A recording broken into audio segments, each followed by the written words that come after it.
Thanks, Joe. And soccer fans, remember, if you want to see some great soccer this week, the U.S. men's team is playing Peru on Tuesday night at Rentschler Field at 7:30 p.m. Now, shifting to the hardwood, still almost a month until the regular season starts for both the UConn men and women's basketball teams. But fans got a little taste of what to expect at first night on Friday. And this year could be pretty special for the Huskies. You never want to get too excited by what you see at first night. It's called that for a reason. But Gino Auriemma and Dan Hurley aren't the type of coaches to overhype their teams. So when they give out compliments, well, that's something to get excited about. Their effort's been great.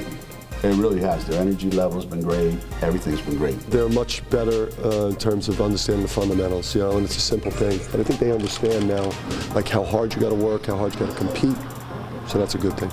That being said, both Auriemma and Hurley face some unique challenges heading into the upcoming year.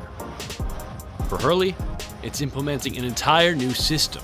Going from, more of a zone team to a man team, and and then just kind of learning, different offensive concepts. Right now, it's like it's competition out there.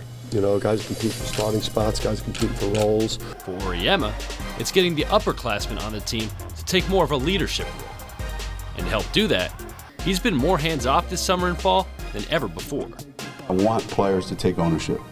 I want them to feel like this is my team. This is our team. Every team's different, just based on the actual skill level. We're going to have to work a little bit harder to get the same things done that we got last year. But I can feel it. I bet you we tried to get more offensive rebounds in the first 2 days of practice than we did all last year. If Lou ain't shooting it, there's a pretty good chance it's an offensive rebound.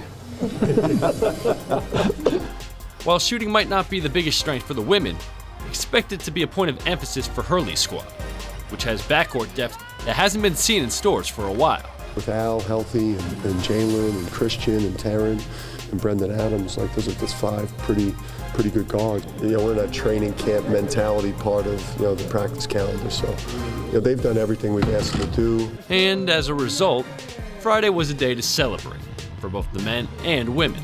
But now, the real work begins, and we'll see if it pays off a little over 3 weeks from now. We had another wild week of Friday night football as teams are really starting to make their case as championship contenders. Of course, the Han Tigers are the defending Class L state champs, and they have picked up right where they left off last year. West Haven is a good team, but Han certainly didn't make them look like one this past Friday, cruising past the Blue Devils 47-6. Next up for the Tigers is a road trip to Foreign this Friday.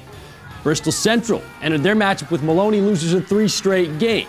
Meanwhile, the Spartans hadn't lost all year. So what does Bristol Central do? Hand Maloney their first loss of the year. The Rams came out on top 29-22, and that'll give these guys some big-time momentum as they get ready for a tough trip to Newington this Friday night. All right, now time to announce our new Friday Night Football Athlete of the Week nominees for Week 6. First up tonight, Sheehan quarterback Wes Tersey, the Titans quarterback, went off against Joe Barlow this past Friday. 15 for 17 from the field, 284 yards, 4 touchdowns as the Titans moved to 4-1. Next up, Xavier Reyes from Middletown.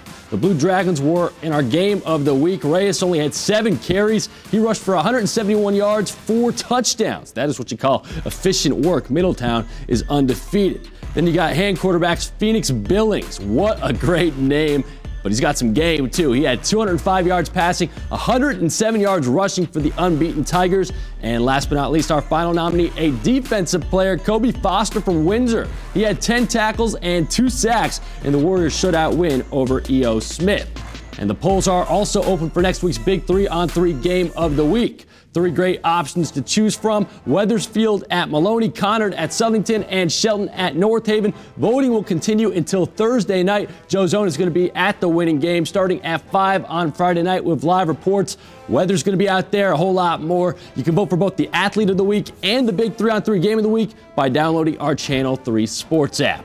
All right, the NASCAR playoffs continuing at Talladega this afternoon with the 1000bulbs.com 500. You gotta love sponsorship. Last lap, Kurt Busch was in the lead, but his car runs out of gas, and that allows Eric Almirola to go around Busch into the lead. He holds on for the win and books his spot in the round of 8. Let's It's going to wrap things up for this week's Sports Sunday. A lot on tap this week. Game 3 of Red Sox Astros on Tuesday in Houston. That U.S.-Peru soccer game at the Rent in East Hartford on Tuesday. Also, the NBA kicks off on Tuesday as well. Boston hosting Philadelphia, while the Knicks and Nets start their season Wednesday. The UConn football team heads to Tampa to take on undefeated South Florida on Saturday at 7. We're going to do this all again next Sunday. For now, I'm Elliot Polikoff. Have a great night, everybody.